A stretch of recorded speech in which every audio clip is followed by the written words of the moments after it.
Welcome back to our channel. आज मैं आपके लिए लाया हूँ इंजीनियरिंग मैकेनिक्स का इनसेम का सॉल्यूशन। क्वेश्चन पेपर था हमारा मई 2023 का, ठीक है।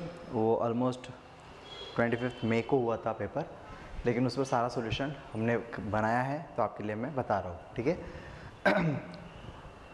और एक ध्यान में रखना, जब भी आप पढ़ने बैठ रहे हो तो पैटर्न देखना, पैटर्न देखने के बाद क्वेश्चन पेपर रेफ़र करना, ठीक है। और क्वेश्चन पेपर रेफ़र करने में जितने भी वो एग्जाम्पल होते हैं वो सारे एग्जाम्पल तो पहले परफेक्ट करना, ठीक है। चांसेस होता है 3 या 4 एग्जाम्पल रिपीट होने का, कम से कम 2 तो होता ही होता है, सिर्फ वैल्यू बदल के आएगा, लेकिन मैक्स टू मैक्स 4 आ सकते हैं, लेकिन 2 तो होते ही होते हैं ऑलमोस्ट फिक्स। तो क्वेश्चन पेपर आप अच्छे से रेफ़र करना, उनके आंसर अच्छे से बनाना, ठीक है। दूसरा, आपको यहाँ पर थ्योरी भी पूछा जाता है, ठीक है। तो थ्योरी भी अच्छे से प्रिपरेशन करना। थ्योरी क्यों? इन ऑर्डर टू पास करने के लिए, ठीक है, हेल्प हो जाता है पासिंग के लिए, इसलिए वो थ्योरी पूछना अभी पूछना स्टार्ट कर दिया है, ठीक है। सो ज़्यादा टाइम वेस्ट नहीं करेंगे, आपका है पहला आंसर। क्वेश्चन नंबर 1 था, क्वेश्चन नंबर 1 है ये, क्वेश्चन नंबर 1 ए है, वो है 6 मार्क्स के लिए एग्जाम्पल, ठीक है। A system of forces acting at the corners of rectangular block as shown in figure determine the magnitude and direction of resultant force। अभी एकदम सही नॉर्मल बॉडी था, जो हॉरिजॉन्टल है, जो वर्टिकल फोर्सेस है, उनको as per sigma F x equal to value डाला है, सिग्मा एफ आई का वैल्यू डाल दिया है, ठीक है। उनके वैल्यूज़ लिखी, अगर आंसर पॉजिटिव है तो एरो देना राइट साइड में, अगर निगेटिव है तो भी आप आंसर पॉजिटिव लिखना और एरो बता देना नीचे, ठीक है। टू फाइंड रिजल्टेंट, आर का वैल्यू होता है, वैल्यू डालेंगे, कैल्शियम में डालना, ऐसा वहाँ डाल के टाइम वेस्ट नहीं करना, टाइम बहुत प्रीशियस होता है मैकेनिक्स के पेपर में। सो वैल्यू कैल्शियम में डालेंगे, हमें मिलेगा, वैल्यू कैल्शियम में डालेंगे, theta equal to use of summation of f upon summation of f x होता है, कैल्शियम में डालेंगे, थीटा का वैल्यू मिल जाएगा, ठीक है। बाद में मैंने आप लोगों को टीच किया था, मैंने समझाया था कैसे बनाना। इसका जो पॉइंट है, टेल है, ये टेल को बनाना है यहाँ पर, और इसका टेल ज्वाइंट कर देना, उनके अंदर आता है रिजल्टेंट।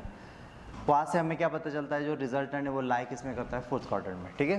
तो बहुत सारे लोग यहाँ तक ही करेंगे, ऑलमोस्ट सही होगा, लेकिन मेरे ख्याल से एक एडिशनल क्या होता है, 6 मार्क्स का एग्जाम्पल है तो उनको और ज़्यादा पूछना है, उनको एक्स भी पूछना होता है, ठीक है।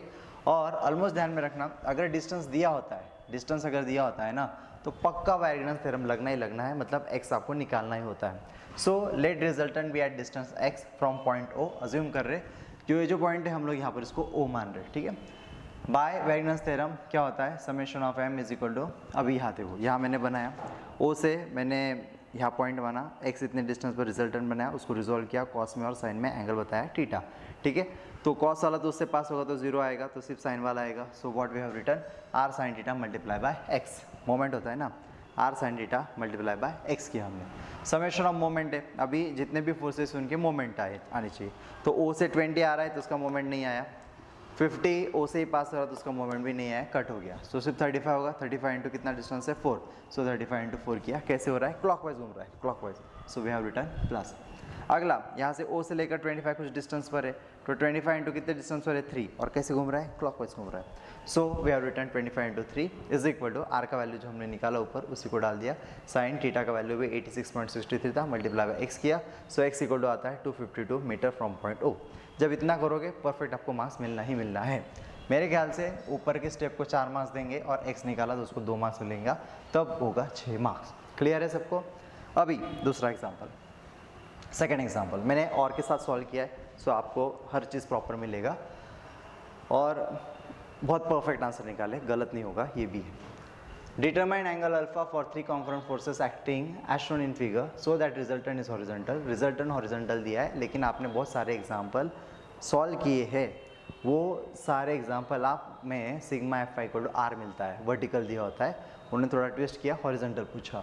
Also determine the magnitude of the resultant, और आर निकाल के बताओ। तो गिवन रिजल्टेंट इज हॉरिजॉन्टल, तो sigma F x equal to R, sigma F I equal to 0। तो पहला केस हमने स्टार्ट किया था sigma F x equal to R लेना, ठीक है। अभी मैंने यहाँ आर नहीं निकाला। So 300 cos alpha plus 500 sine alpha is equal to R हमने किया, रिजॉल्व किया ना, 300 कॉस अल्फा और 500 हॉरिजॉन्टल है तो साइन अल्फा किया इज इक्वल टू आर किया, because resultant is given, equation number 1। मैं यहाँ पर आपको आंसर निकाल के बताऊंगा और रिजल्टेंट। नाउ सिग्मा एफ आई किया तो रिजॉल्व किया, तो देखो 300 साइन अल्फा आता है -500 cos अल्फा आता है एंड +400 आता है, right, that is equal to 0। अभी कॉस वाले को उधर भेजा, ये बड़ी इंपॉर्टेंट स्टेप है, इसके आगे जमता ही नहीं। जिनका थोड़ा सा अच्छा मैथ है उनको क्लैरिटी ज़्यादा बढ़ेगा। ये 500 उधर गया तो प्लस हो गया, डिवाइड बाय 100 कर दे रहा हूँ तो छोटा बना रहा हूँ। 3 sin alpha plus 4 equal to 5 cos alpha होता है। स्क्वेयरिंग ऑन बोथ साइड किया, 3 sin alpha plus 4 bracket square आ रहा है, 5 स्क्वायर cos स्क्वायर अल्फा है। a plus b bracket square लग रहा है तो ये हो गया 9 sin square alpha plus 4 3 12 into 2 24 और ये sin अल्फा लिखा प्लस 4 का स्क्वायर 16 हो गया, 5 का 25 cos स्क्वायर अल्फा है उसको लिख सकता हूँ मैं 1 माइनस sin स्क्वायर अल्फा, वो लिखना पड़ेगा क्योंकि अल्फा निकालना बड़ा इंपॉर्टेंट काम है।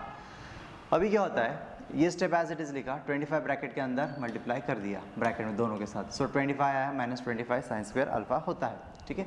अभी क्या हो रहा है, ये -25 वाला है ना, इधर आएगा तो 9 + 25 कितना हो रहा है, 34 हो रहा है। 24 sin अल्फा लिखा, 25 यहाँ आएगा, 16 - 25 -9, यहाँ तक आया, ये क्वाड्रेटिक इक्वेशन बन जाता है। पुट इन अ कैल्सी, ये मैंने आपको ऐसा हाईलाइट होना चाहिए इसलिए मैंने कैल्सी में बताया। आप एग्जाम में ऐसा नहीं लिखना पुट इन अ कैल्सी, आप कैल्सी में डाल सकते हो but there is no issue.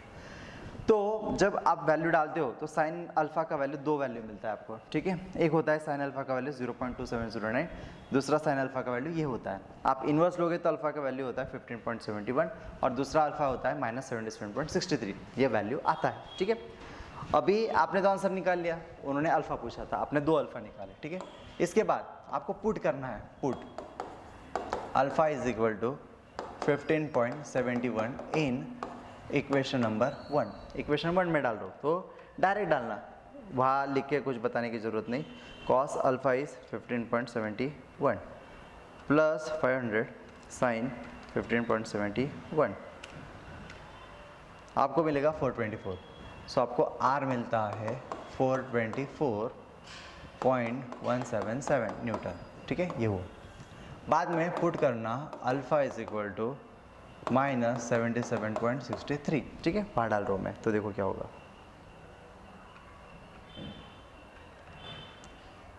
-77.63, ठीक है,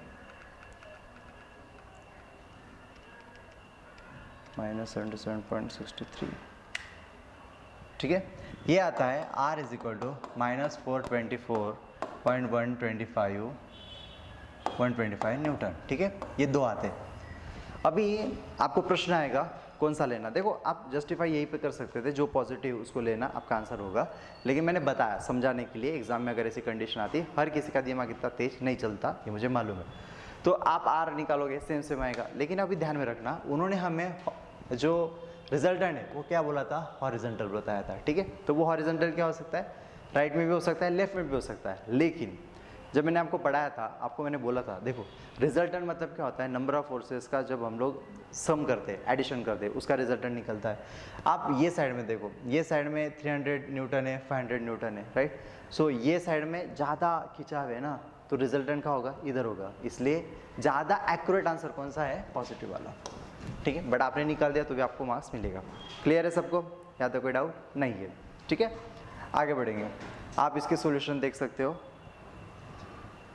उसके बाद थर्ड था Wagner's theorem of principal of transmissibility, 4 marks के लिए पूछा है। देखो पूछा है 4 मार्क्स के लिए और आप बहुत 1-2 पेज लिख के ला रहे, ऐसा काम नहीं होता है। नॉर्मल चीज़ है, डेफिनेशन है, याद करना पड़ लेगा।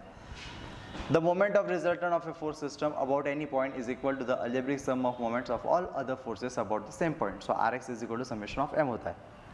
x क्या होता है, perpendicular distance of resultant r about a point where moment is taken, right? So और लिख सकते हैं आप perpendicular distance is equal to summation of m upon r। ये है, याद करना पड़ेगा, इसके समझने के चक्कर में नहीं पड़ना।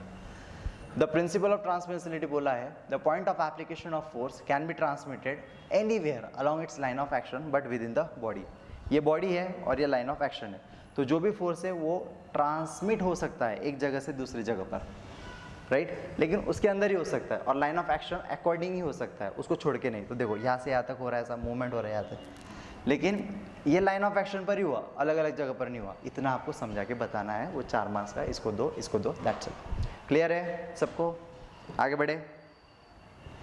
अगला क्वेश्चन नंबर 2 बहुत सही था, लेकिन वहाँ भी ट्विस्ट मारा था। Determine resultant with magnitude and direction. यहाँ पर और थोड़ा क्वेश्चन में लिखा है, लेकिन जो मेन इसेंस है वो मैंने आपको लिख दिया है यहाँ पर, ठीक है। वो ऑलमोस्ट 8 मार्क्स के लिए है।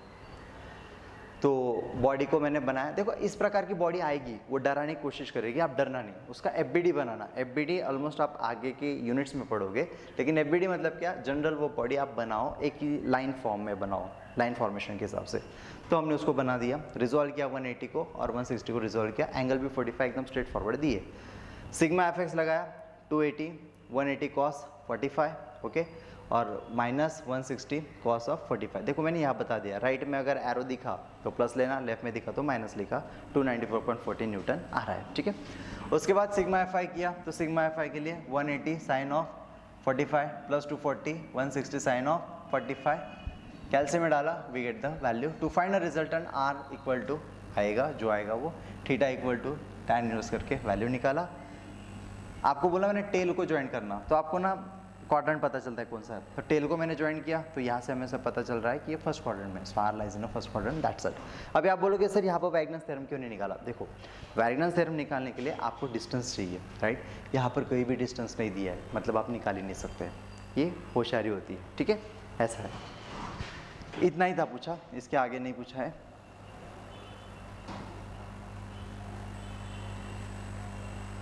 अगला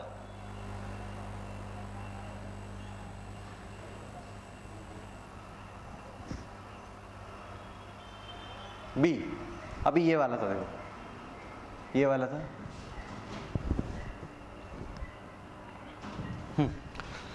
बी में क्या पूछा था? देखो अभी आंसर सामने ना तो बहुत, हाँ मेरे को आ रहा है ऐसा लगता है, लेकिन रियल में आप पेपर सॉल्व करने बैठोगे तब आपको रियल पता चलेगा क्या इशू हो रहा है। और जैसे मैंने आपको M2 में बताया था, वैसे यहाँ भी ध्यान में रखना है, 60 मिनट्स में आपको 6 या 5 क्वेश्चन सॉल्व करने हैं, ठीक है। यूनिट 1 अगर आप करोगे तो 3 क्वेश्चन, 2 एग्जाम्पल रहेंगे और एक थ्योरी रहेगा, 3 हो गया। और तीसरा और चौथा क्वेश्चन जो रहेगा यूनिट 2 में, कभी कभी वो 2 ही क्वेश्चन पूछे जाते हैं, लेकिन उसमें भी डेफिनेशन आता है। सो आप ध्यान में रख लो, यूनिट 1 यूनिट 2 का आपको 30 मिनट्स में देना है, ठीक है। लेकिन जो आपको सिंपल लग रहा है उसको जल्दी ही खत्म करने की कोशिश करना, ओके। तो यहाँ पर है, यहाँ पर उन्होंने the resultant of two forces when they act an angle of 60 degrees 14 Newton, 2 cases यहाँ पर दी उन्होंने, P और Q के अंदर एंगल दिया है 60 डिग्री और R दिया है 14 Newton. If the same forces were acting at right angles, their resultant is root 137 Newton. Determine the magnitude of two forces, मतलब P और Q पूछा है। P और Q पर बहुत अच्छे से एग्जाम्पल लिया है, आप उनको देखो, उनको सॉल्व करो, कोशिश करो। R equal to 14 newton, theta equal to 60 दिया है। As we know the law of parallel forces, R square equal to P square plus Q square plus 2PQ cos theta हो रहा है। वैल्यू डाला R का वैल्यू, cos 60 रख दिया, 1/2 आता है, 2 कैंसिल होता है। So 196 equal to P square plus Q square plus PQ equal to 1 आता है, equation number 1। Forces R right angle दिया है, R equal to under root of 137, theta दिया है 90 डिग्री। डायग्राम बनाने की कोशिश किया, R डाला और एंगल है 90 डिग्री। सो वैल्यू जब आपने रखा तो क्या हो रहा है, देखो रूट 137 का square, law of parallel forces में ही रूट 137 का square equal to P square plus Q square plus 2PQ cos 90 होता है। cos 90 जीरो हो जाएगा, वो कट हो गया। सो हमें P square plus Q square equal to equation 2 मिलता है। हम क्या कर रहे हैं, 1 माइनस 2 कर रहे हैं, इक्वेशन 1 माइनस इक्वेशन नंबर 2 कर रहे हैं, ठीक है। सो 1 वाला जो है 196 माइनस 137 लिखा, P square plus Q square plus PQ minus minus अभी अंदर मल्टीप्लाई करा दोनों को। So minus P square minus Q square plus plus minus minus cancel, PQ का वैल्यू मिल रहा है। यहाँ से मैंने Q इक्वल टू 59/P किया, इक्वेशन नंबर 3। अभी अंदर अगर आप जाओगे, अंदर अगर जाओगे तकलीफ हो जाएगा, ठीक है। इसलिए मैं आपको शॉर्टकट बता रहा हूँ, शॉर्टकट कैसे करना, तो बहुत बेस्ट तरीका रहेगा, नहीं तो फिर आपका एग्जाम्पल बहुत लेंदी हो जाएगा। Put value of Q in equation number 2, ये Q का वैल्यू ना इक्वेशन 2 में डाल लो। तो 137 equal to P square plus 59/P bracket square हो रहा है, 59 का square upon P square. Normal math क्या बोलता है, अभी P यहाँ जाएगा तो P⁴ हो जाएगा, सही है, P⁴ होगा, अपॉन P स्क्वायर होगा, वो यहाँ आएगा, फिर वो बाद में क्वाड्रेटिक इक्वेशन बनाएगा, ऐसा रहेगा, ठीक है। एक नेगेटिव बताएगा, एक पॉजिटिव बताएगा। मैं आपको बता रहा हूँ डायरेक्ट करना कैल्शियम में, ये सबसे बेस्ट ट्रिक है, अच्छों को मालूम नहीं है। इस तरह डाला आपने, P जो है उसको आप करना अल्फ़ा x, उसका स्क्वायर कर देना, ठीक है, प्लस करना, फिर डिवाइड कर देना, 59 का स्क्वायर करना डिवाइडेड बाय अल्फ़ा x और उसका स्क्वायर करना, ठीक है। ब्रैकेट क्लोज करना, ब्रैकेट क्लोज करना, ब्रैकेट क्लोज कर दिया, ठीक है। शिफ्ट सॉल्व और इज इक्वल टू दबाने जा, तो आपको डायरेक्टली ना P का वैल्यू मिलता है, पी का वैल्यू कितना मिल रहा है 1 मीटर में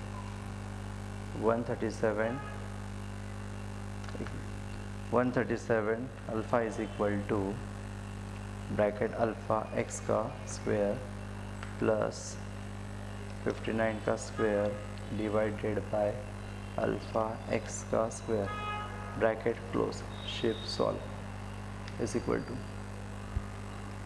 5.80 मिल रहा है पी का वैल्यू 5.80 उल्टा हो गया 5.804 मिल रहा है, ठीक है न्यूटन। सब सही होना चाहिए, गलत नहीं कर सकते। फिर ये देखो अब ये पी है ना, तो यहाँ पर डाल रहा हूँ मैं क्यू में, तो कितना होगा देखो 59 डिवाइड बाय 5.804 तो आता है 10.16 5.804 तो क्यू आता है 10.16 न्यूटन। तो क्यू हो गया, पी हो गया and that is the answer. तो आपका आंसर जल्दी आएगा और आपका टाइम वेस्ट नहीं होगा। और ये ट्रिक्स ऐसा आजमाना ही, ये भारी होता है, ठीक है, इसलिए तो काम सिंपल होता है। Defined resultant and equilibrant force for a concurrent force system. देखो 2 मार्क्स के लिए पूछा है, 2 मार्क्स के लिए पूछा, बहुत भर के लिख रहे ऐसा काम नहीं होता है। रिजल्टेंट है मैंने लिख ही दिया है, वो थ्योरी अच्छे से कर लो, काम हो जाएगा। It is a single force which produces the same effect that as produced by a number of forces when acting together. The combined effect of all forces is represented by a single force which is known as resultant. It is denoted by R and it is denoted by R. Equilibrium उसके नीचे ही मैंने बताया था, it is a single force which when acting with all other forces keeps the body at rest or in equilibrium. It is denoted by E. आपको कभी कभी ऐसा tension आएगा सर इतना थ्योरी क्या क्या करें, बुक में तो बहुत दिख रहा है, ऐसा नहीं होता है। जितने भी क्वेश्चन पेपर है, मान लो 4 क्वेश्चन पेपर तो है, 5 क्वेश्चन पेपर है, तो जितने भी थ्योरी है उनको तो परफेक्ट कर ही लो। ऑलमोस्ट 50% वहाँ पे थ्योरी रिपीट हो गया है, तो आपका वो काम हो रहा है। और उनको छोड़ के आपको जो भी सिलेबस में टॉपिक है ना, एमा है, सेंट्रॉइड है, इनकी डेफिनेशन कर लो। वैगनर्स थ्योरम है, law of action of forces है, प्रिंसिपल ऑफ ट्रांसमिसिबिलिटी है, ये कर लो। Law of superposition of forces है, ये कर लो। तो ये छोटी छोटी फ्रिक्शन है, डिफरेंट टाइप्स ऑफ फ्रिक्शन है, फोर्सेस है, इनमें करना पड़ेगा आपको, ये चीज़ें करना पड़ेगा क्योंकि आगे एंड सेम में भी आपको चीज़ें करना ही पड़ेगा। थ्योरी आता है, ठीक है, तो आप छोड़ नहीं सकते। उसके बाद explain cone of friction with a neat sketch. बहुत सारे लोगों के बुक में ये चीज़ नहीं है, लेकिन उस पर है, उस पर भी बहुत सारा चीज़ें बताने की ज़रूरत नहीं। आपको डायग्राम बनाना है, डायग्राम थोड़ा प्रैक्टिस कर लेना। It is an imaginary cone. Imaginary cone होता है generated by revolving resultant reaction about the normal reaction R. आप सिर्फ इतना लिखो, वो परफेक्ट खुश हो रहा है। 4 मार्क्स का एग्जाम्पल है, 4-5 पेज भर के काम नहीं होता है, ठीक है। ये बाकी तेरी सब्जेक्ट नहीं कि बस चलने दो सब जम जाएगा, ऐसा नहीं होता है। प्रॉपर्टीज़ है वो लिखोगे तो एग्जामिनर बहुत खुश होगा, यस ये बच्चे को डेप्थ ऑफ द नॉलेज है, ऐसा उससे क्लैरिटी बनती है, ऐसा रहता है।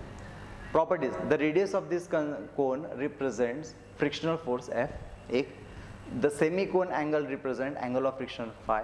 For coplanar forces, in order for motion not to occur, the reaction R must be within angle AOC. ये AOC के अंदर ही एंगल बनना चाहिए, ये phi जो है। And for non coplanar force, it must be within the cone of friction. देखो बहुत जगह आप देखोगे फोर्स ऑफ इम्पेडिंग होता है, रिजल्टिंग फोर्सेस, ये बहुत सारी चीज़ें देखने मिलेगी, लेकिन उनके अंदर जाना नहीं, इतना करो बहुत हो गया, ठीक है। अगला है determine the centre of shaded portion with respect to O. देखो अभी बहुत सारे लोग ना ऐसा अलग अलग स्ट्रक्चर बनाते हैं, मैंने एक ही टेबल में हर चीज़ बता दी है, तो आपका आंसर परफेक्ट आता है, ठीक है। ये समझा रहा हूँ, आप समझ लो इसको। ये है बॉडी और ऐसा स्ट्रक्चर दिया है। कभी भी सेंट्रॉइड बनाने के लिए एक्स एक्सिस और वाई एक्सिस मानना, अभी यहाँ पर उन्होंने तैयारी दिया है, ओरिजिन से कंसिडर करना। बॉडी को डिवाइड करना जितना पॉसिबल होता है उन्होंने डिवाइड ही कर दिया, तो वो भी सिंपल बना दिया। 1 माना, 2 माना, 3 माना, ये डायमेंशन से दिखेंगे नहीं, इसलिए मैंने 90 mm, 100 mm और 50 mm ऐसी हाइट्स, और इसका 60 mm है, इसका 100 mm। To find a centroid, हमें सेंट्रॉइड निकालना है। तो सेंट्रॉइड निकालना है, कितनी बॉडी है, 1 2 3, तो उनको फिगर में डालना पहले। देखो मैंने फिगर किया, ये बॉडी बनाया, ठीक है। जो भी बॉडी होता है उसका calculation with respect to origin होता है, विथ रिस्पेक्ट टू ओरिजिन ही होता है। तो देखो ये बॉडी है इतना दूर, लेकिन 60 इतने डिस्टेंस पर ओ से, तो मैंने 60 बना दिया और ओरिजिन यहाँ बता दिया। ये जो है हमारा सेमी सर्कल, ये सेमी सर्कल कितने डिस्टेंस पर है ओ से, तो उतना डिस्टेंस मैंने यहाँ पर बता दिया, ठीक है। अभी इसको आप टेबल को देखना, बार बार देखना, लेकिन टेबल डायरेक्टली नहीं समझ में आएगा अगर आपके फॉर्मूलेस लर्न नहीं है तो, ठीक है। रेक्टेंगल अगर होता है उसका एक्स बार अगर निकालना है तो मुझे ओ से काउंट करना है, तो इधर से कितना होता है 2b/3। Make correction if you are wrong. अगर स्ट्रेट लाइन है वहाँ से काउंट करोगे तो b/3 रहता है। अगर पॉइंट है जहाँ ट्रायंगल का पॉइंट हो रहा है वहाँ से काउंट करते तो 2b/3 रहता है। I have putted the value. अगर हाइट है तो h/3 रहता है, सो 240/3। एरिया होता है हाफ इंटू bh। ये ना ये बेस्ट ये बहुत जल्दी आंसर आता है, गलत नहीं होता है इसमें, ये मेरा मानना है। भाई आप देखो आपके कॉलेज में आपके टीचरों ने क्या हिसाब से पढ़ाया, उनके हिसाब से देखो उनको क्या ज़रूरत है वैसे, लेकिन मुझे तो ऐसा ही इम्पोर्टेंट लगता है। गलत नहीं होता है, टाइम नहीं जाता है, ऐसा मेरा मानना है। Half into base into height value डाल दिया। अभी करना क्या, देखो ये फर्स्ट टाइम अगर देखते होगे तो आपको समझेगा नहीं। a इंटू एक्स बार, तो ये एरिया है ना, ये इंटू एक्स बार करना तो हमको ये मिलता है। a इंटू वाई बार करते तो हमको a वाई बार मिलता है, ठीक है। दूसरा बॉडी रेक्टेंगल है, उसका रहता है b/2, लेकिन 60 इतना डिस्टेंस है तो 60 ऐड किया, राइट, उसका वैल्यू आया। हाइट होता है d/2, सो 240/2 120 आया। एरिया होता है b into D, so 160 into 240 किया, we got the value. Multiply कर दिया area into X bar, area into Y bar, we get something value. Now here is one of the important thing, for X bar we have to calculate. X bar अगर आपको calculate करना है ना तो आपको यहाँ से लेकर यहाँ तक इसका सेंट्रॉइड तक आपको एक्स बार काउंट करना होता है, ठीक है। तो कैसे होगा सर, तो ये देखो ये है 60 और ये 50 है और ये 50 है, ऐसा मिलाकर वो 100 होता है। सो 60 प्लस मैंने 50 किया, राइट, यहाँ तक किया। अभी अगर आपको याद होगा, देखो अगर ऐसा सेमी सर्कल रहता है और ये सेंट्रॉइड है, तो यहाँ से लेकर यहाँ तक वो डिस्टेंस कितना रहता है पता है, 4r/3π। ये स्टैंडर्ड है यहाँ तक। तो हमको ये वाली चाहिए, राइट। तो कैसे होगा, इतना माइनस इतना हो जाएगा, राइट, तो हमें ये आंसर मिल जाएगा। सो हमने क्या किया, देखो 50 यहाँ तक 50 ना, रेडियस 50 माइनस 4r/3π किया, 4r/3π। आर का वैल्यू डाल दिया, कैल्शियम में डाला 138.77 मिलता है, दैट्स इट। हमें वाई बार चाहिए, वाई बार, तो हमें ना इसका सेंटर चाहिए, सेमी सर्कल का सेंटर, यहाँ से ये यहाँ से लेकर यहाँ तक काउंटिंग करना है। तो ये 50 हो गया और ये 100 का आधा 50 हो गया, 50 प्लस 50 100 हो गया। सो 50 प्लस 50 मतलब 50 प्लस r लिखा, so we get the 100। Area हमें ना शेडेड पोर्शन निकालना है, तो हमें माइनस करना है। तो ये जो सेमी सर्कल है उसका एरिया माइनस कर रहे, इसलिए लिख रहे हैं -πr² 2। सो -π लिखा, आर का वैल्यू कितना है 50 का स्क्वायर डिवाइड बाई 2, कैल्शियम में डाला तो इस प्रकार मिला। समेशन ऑफ ए निकालना है, सबका एडिशन करना, एडिशन कर देना। Summation of A X bar, तो सबका summation of A X bar कर देना। Summation of A Y bar करना, सबका एडिशन कर देना, we get the values. X bar equal to formula होता है summation of A X bar upon summation of A, value डाला you get the X bar. Y bar equal to summation of A Y bar upon summation of A, हमें मिलता है Y बार। तो x बार और Y बार है, उनको ऐसा बताओ। अभी ये आंसर सही है क्या, yes, that is one of the important thing, you must know to check the answer is correct और नो।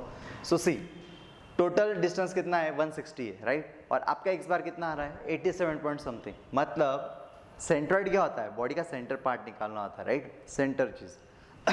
तो 160 के अंदर 87, यस 87 आएगा ही आएगा, तो माना ऐसा। वाई बार कितना है 112। टोटल डिस्टेंस कितना हो रहा है, देखो बहुत ज़्यादा है, 100 150 और 240 240 है, राइट। तो ऑब्वियस है 112 आएगा। तो हमने हमारे हिसाब से यहाँ बनाया कि अंदाज से ये है और एक्स बार वाई बार है, that is the answer. Clear है सबको? स्क्रीनशॉट लेना है, स्क्रीनशॉट ले सकते हो, राइट। इसके अलावा दूसरा कुछ नहीं हो सकता। ओके, अगला सी, ठीक है, ये काफ़ी सही एग्जाम्पल है, इस बार भी आ सकता है, आप इनको प्रैक्टिस अच्छे से कर लेना। फ्रिक्शन का पार्ट है, बेल्ट फ्रिक्शन है, उन्होंने एकदम तैयार दिया है और ये बॉडी दिया है। उन्होंने इंपॉर्टेंट थिंग क्या बोला है, टू मेंटेन इक्विलिब्रियम, ठीक है। 5 मार्क्स का पूछा गया है, 5 मार्क्स का पूछा गया है, ठीक है। लेट केस 1 माना, late T1 equal to P, इधर के साइड हमने P माना, T2 इक्वल टू W माना, W दिया उन्होंने दिया है 500 newton, so we have written 500 newton. Mu S दिया उन्होंने 0.25, we have written theta equal to 180 दिया। इतना स्ट्रेट फॉरवर्ड एग्जाम्पल कभी जिंदगी में आता नहीं, ये बहुत सही एग्जाम्पल था। फॉर्मूला होता है कि formula T1 upon T2 equal to E raise to mu theta. P का वैल्यू डाला, P मतलब T1 का value, T2 500, E raise to 0.25, 180 degree है। 180 डिग्री डिग्री में नहीं चलता, सीधा लॉजिक। डिग्री को रेडियन में कन्वर्ट करने के लिए पाई बाय 180 कर दे, सो पाई बाय 180 वहीं पर कर दो, चलेगा। 180 180 गया, कैल्शियम में डालेंगे, P इक्वल टू 1096.64 न्यूटन मिलता है, ठीक है। दूसरा केस क्या, वही लिखना, सिर्फ उनके नाम बदल देना। T1 equal to W that is 500, T2 equal to P, mu का वैल्यू थीटा का value as it is. Formula same है, सिर्फ वैल्यू बदल देना। 500 upon P equal to e raise to 0.25, 180 into pi upon 180, 180 cancel, put in a calci. देखो मैं ये सिर्फ हाईलाइट करने के लिए बता रहा हूँ, वहाँ नहीं बताना है put it in a calci, don't show that way. So by putting in a calci means सीधा लॉजिक है, सीधा मैथ है, ये डिवाइड करेगा, P उधर जाएगा। नहीं ऐसा करना तो अल्फा एक्स करना, you will get correct answer. So P का वैल्यू मिला, ठीक है। 227 कम है और 1096 ज़्यादा है। So to maintain equilibrium, equilibrium question क्या है एक्चुअली कि उसने गिरना नीचे ऐसा, वो बैलेंस होना चाहिए, बैलेंस। तो बैलेंस कब होगा? बैलेंस तब होगा जब 227.96 न्यूटन वजन से लेकर 1096.64 रहेगा, तो बैलेंस रहेगा। वो ना ऊपर जाएगा ना नीचे जाएगा, वो ऐसे बैलेंस हो सकता है उनमें अगर डाला तो वजन। सो हमने इस प्रकार बता दिया, ठीक है, and that is the answer. Clear है? सही है। नाउ ये देखो, ये सही है। और ये 8 मार्क्स का एग्जाम्पल था, ठीक है। 8 मार्क का एग्जाम्पल था, तो यहाँ पर उन्होंने क्या बोला था? उन्होंने हमें मोमेंट ऑफ इनर्शिया निकालने के लिए बोला था। आपका बहुत नसीब है कि उन्होंने डेफिनेशन नहीं पूछ लिया, डेफिनेशन पूछे तो वो भी आप प्रिपेयर करके रख लो। अभी मैंने वो बॉडी बनाया, ठीक है। उन्होंने ये बोला था, ऐसा डिवाइड करके बोला, एक बॉडी 1 बॉडी 2 है। To find centroid axis, formula होता है y bar equal to a1 y1 plus a2 y2 upon a1 plus a2, ठीक है। पहले बॉडी का एरिया 20 इंटू 100, सो 20 इंटू 100 लिखा। y1 क्या रहता है? बहुत सारे लोग ये भूल जाते हैं, बड़ा काम का चीज़ है। y1 क्या रहता है? आधा, बॉडी का सेंटर, राइट। 100 का आधा कितना होगा? 50, so we have written 50 plus दूसरे बॉडी का एरिया। अभी देखो यहाँ तक उन्होंने 80 दिया है, वो कंसिडर नहीं होगी, दूसरी बॉडी यहाँ से ही ले जाती, तो कितना हाइट है, कितना बेस है? वो 60 है और हाइट है 20, सो 60 इंटू 20 किया इंटू 10 कर दिया, ठीक है। एक, ठीक है, ये हुई 60 इंटू 20 इंटू 10 किया। Area first 20 into 100 plus 60 into 20 कर दिया। सो आई बार कितना आ रहा है? 35 mm bye putting in a कैल्सी। कैल्सी में रखोगे 35 mm होता है, ठीक है। छोटा कर दो थोड़ा, ज़्यादा छोटा लगता है, ठीक है। वाई बार इज 35 mm, अभी दिख रहा है, ठीक। Now to find M I about X axis. अभी देखो बच्चे भूल जाते हैं, आपने जो वाई बार निकाला ना 35, अभी क्या होता है? ये पूरे बॉडी का सेंटर है, पूरे बॉडी का मतलब ये बॉडी और ये बॉडी उनको मिलाकर सेंटर है, ठीक है। सो आप 35 है ना, 35 में तो टोटल कितना है? 100। तो आपका लॉजिक के हिसाब से 35 है भाई, ये 20 है तो 35 यहाँ हो सकता है, ऐसे करके एक लाइन बना लेना, वो हो जाती है एक्स एक्स, ठीक है, ऐसा बना लेना। अभी बेस से लेकर काउंटिंग होता है, तो बेस से लेकर 35, टोटल कितना है? 100, 100 माइनस 35, तो ऊपर का कितना रहेगा? 65, ऐसा बता देना, ठीक है। To find M I about X axis, I X X equal to I X X 1 plus I X X 2 होता है, पहले बॉडी का और दूसरे बॉडी का। अब यही फॉर्मूला क्यों लग रहा है? सोचना पड़ेगा, प्रैक्टिस से आ जाता है। देखो अगर ये है और ये बॉडी कंसिडर हो रही, तो उनमें ना पैरेलल एक्सिस थ्योरम जनरेट होता है। ये एक्स एक्सिस है और ये बॉडी का एक्स एक्स सेंटर पार्ट, तो वहाँ भी पैरेलल एक्सिस थ्योरम क्रिएट होता है। इसलिए फॉर्मूला क्या होता है उसका? B D cube by 12 plus A square, same B D cube by 12 plus A H square होता है, ठीक है। पहला बॉडी कंसिडर करो, सिंपल है, 20, हाइट कितना है? 100, cube divide by 12 plus area कितना है? 20 into 100, 20 into 100 into what about height? Height बड़ा दिलचस्प है, बहुत सही है। देखो ये बॉडी का आधा कितना होता है? 50, ये बॉडी का आधा कितना होता है? 50, ध्यान दो 50, राइट। अब ये बॉडी का 50 है, देखो एक समझने के लिए बता दूँ, ठीक है। ये बॉडी का आधा ये है, देखो हाँ, ये बॉडी का आधा ये है वैसे, ठीक है। जो ये बॉडी का आधा कितना है? 50 है, और ऊपर से कितना है? 50 है, ठीक है, ये हो गया। और पूरे बॉडी का हाफ कितने पता? 35। तो हमें हाइट कौन सी काउंट करनी है? समझ रहे ना, हमें हाइट कौन सी काउंट करनी है? हमें हाइट ये वाली काउंट करनी है, देखो इनमें ये हाइट काउंट करनी है हमें, दिस इज अवर हाइट। तो कैसे हाइट काउंट होगी? देखो आप ऊपर से कर सकते हो, आप नीचे से कर सकते हो, दोनों सही है, कोई प्रॉब्लम नहीं। देखो अगर आपको लगा ये कितना है? आधा 50 ही है, ये कितना है? 50 है, राइट। और यहाँ से लेकर यहाँ तक कितना है 65, राइट। तो 65 माइनस 50 कितना हो जाएगा 15, राइट। और मैंने नीचे से लिया, तो आप ऊपर से भी ले सकते हैं, नीचे से भी ले सकते हैं। अगर आप नीचे से ले रहे, देखो ये कितना है 50, बराबर है 50, और यहाँ तक कितना है 35, तो ये हाइट कितना रहेगा 50 माइनस 35 कितना रहेगा 15 ही रहेगा। 50 माइनस 35 15 ही रहेगा। तो ऊपर से लो नीचे से लो, चलता है प्रैक्टिस के हिसाब से, ठीक है। तो वो आया, उसका स्क्वायर हो गया। दूसरा बॉडी देखो, अभी ये बॉडी जो है इसका सेंटर यहाँ आएगा, इसका सेंटर आया, राइट। तो ऊपर कितना है 10, नीचे कितना है 10, सही है। टोटल कितना है 35, 35 में से ये 10 माइनस कर रहे हैं आप, 35 में से ये 10 कर रहे हैं आप, 35 में से ये 10 कर रहे हैं, तो बचा हुआ ये हाइट रहेगा ना, this is the height, and that we have to find. So how we are writing 35 minus 10, 35 minus 10 उसका bracket square, and that is our height. Calcium में डालोगे you get the answer, that's all. इसमें ज़्यादा और क्या पूछेंगे पता है, रेडियस ऑफ गायरेशन पूछते हैं, I इक्वल टू ए के स्क्वायर, ठीक है। लेकिन वो कुछ एग्जाम्पल में होता है, जैसे आपने y बार के लिए लिखा वैसे आपको x के लिए भी पूछा था। तो आप करना क्या, x bar equal to a1 x1 plus a2 x2 upon a1 plus a2, same area वही छाप देना, दूसरे का एरिया भी वही छाप देना। x1 देखो, अभी x1 आपको याद है, y1 जो बोला था क्या था, बॉडी का आधा सेंटर।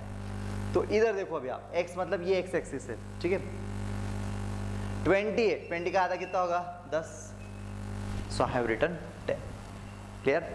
दूसरा ये बॉडी है, ये बॉडी ध्यान दो, ये बॉडी ये कितना है 60, 60 का आधा 30, राइट। 60 का आधा 30, लेकिन 30 आपको काउंट कहाँ से करना होता है, ओ से, तो ये 30 हो गया, तो ये कितना रहेगा 20, so 30 plus 20, so I have written 20 plus 30। तो ये लिखना है, समझने के लिए मैंने लिखा, आप डायरेक्ट कर सकते हो।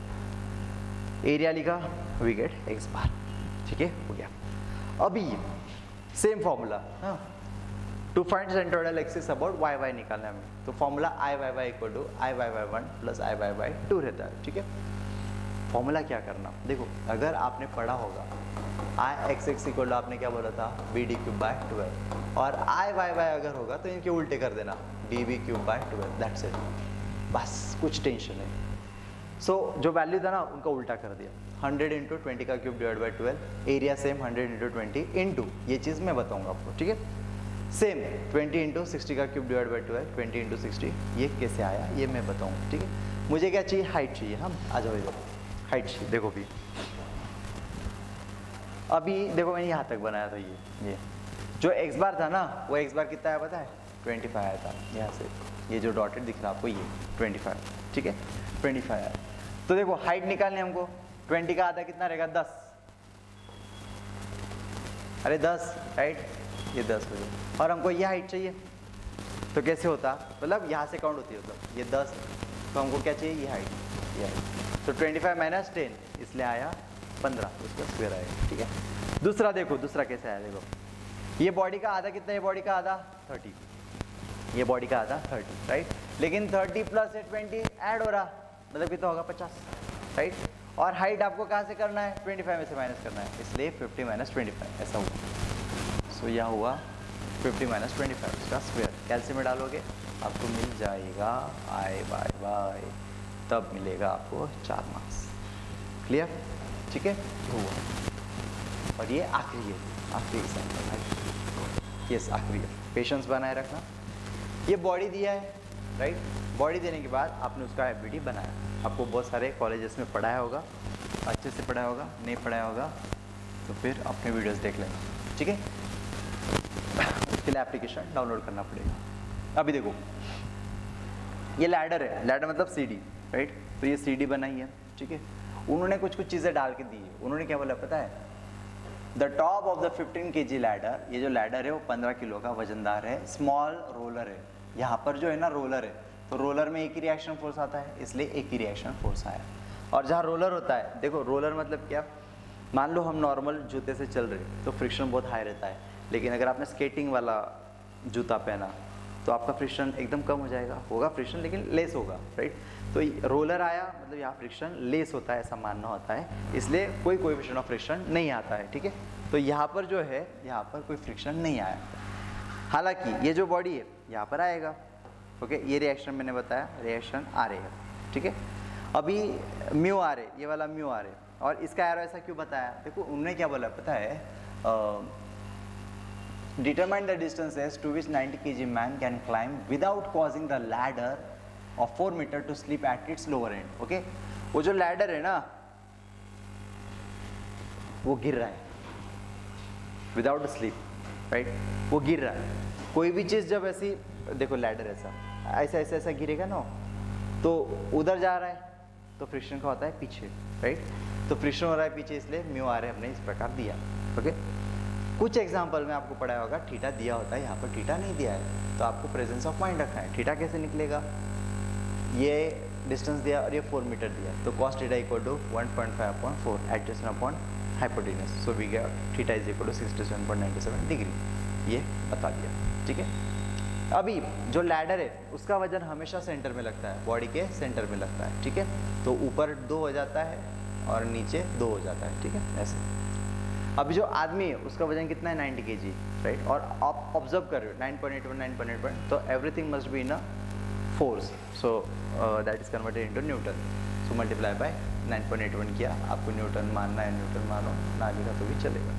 ये हुआ, और ऐसे इतना डिस्टेंस है। ठीक है, प्रश्न आता है सर ये क्या है, S cos theta 2 cos theta, तो देखो ये ट्रायंगल ऐसा, ठीक है, और ये डिस्टेंस कितना है एस। ओके, ये है हमारा थीटा जो हमें मालूम है और हमें ये डिस्टेंस पता करना चाहिए। तो उसके लिए फॉर्मूला क्या रहता है, cos theta is equal to question mark upon S, तो क्वेश्चन मार्क इक्वल टू क्या रहेगा, एस इंटू कॉस थीटा रहेगा ना, तो वो चीज़ बनाए। सो ये डिस्टेंस कितना होता है, एस कॉस थीटा।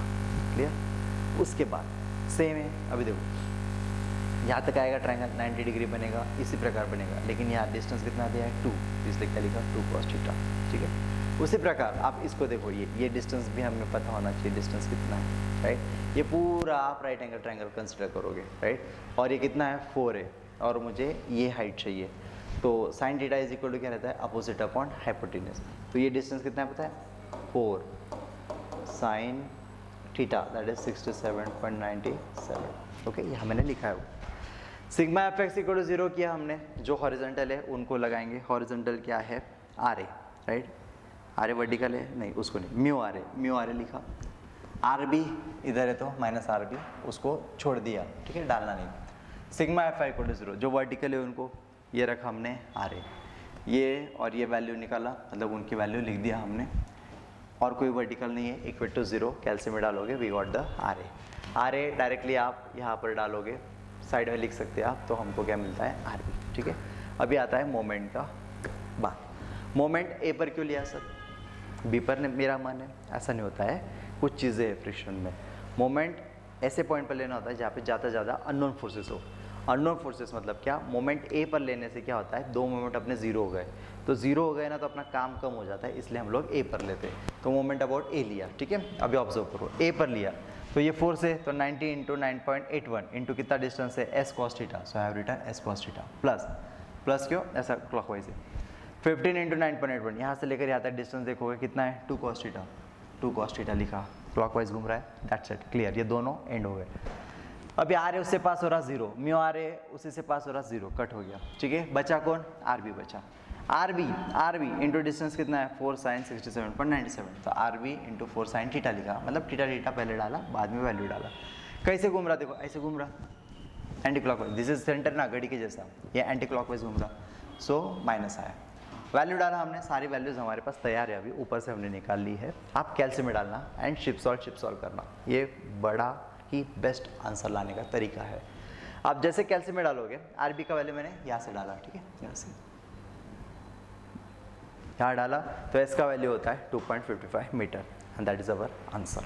ठीक है, तो ये मैंने आपके लिए मई 23 का क्वेश्चन पेपर सॉल्व किया, और आपको ऐसे क्वेश्चन पेपर के आंसर चाहिए तो आप ज़रूर वहाँ पे कमेंट में बताइए, और आपको अच्छा लगा होगा तो ज़रूर लाइक करेगा, आपके दोस्तों के साथ शेयर करिएगा। ठीक है, हमने जो आपके लिए मेहनत की है उसका आप सिर्फ लाइक करिए और शेयर करिए, इतना ही एक्सपेक्ट करता है। ठीक है, और ध्यान में रखना, अगर आपको और चाहिए आंसर्स तो आप वहाँ कमेंट में बताओ, तो ही मैं आपके लिए आंसर्स निकालूँगा। एक्चुअली आंसर्स है, लेकिन यहाँ लिखूँगा बनाऊँगा, तो वो टाइम के लिए टाइम निकालना है, लेकिन आपको ज़रूरत है तो ही मैं करूँगा। ठीक है, मुझे लगता है बहुत सारे बच्चों को ज़रूरत है, लेकिन आप बोलोगे तो मैं आपके लिए करूँगा, ठीक है। Thank you, have a good day, all the best. बहुत अच्छे से पेपर लिखना, और कुछ डाउट आता है तो नीचे नंबर चल रहे, वहाँ पर आप पूछ सकते हैं। Okay, bye bye, have a good day, take care.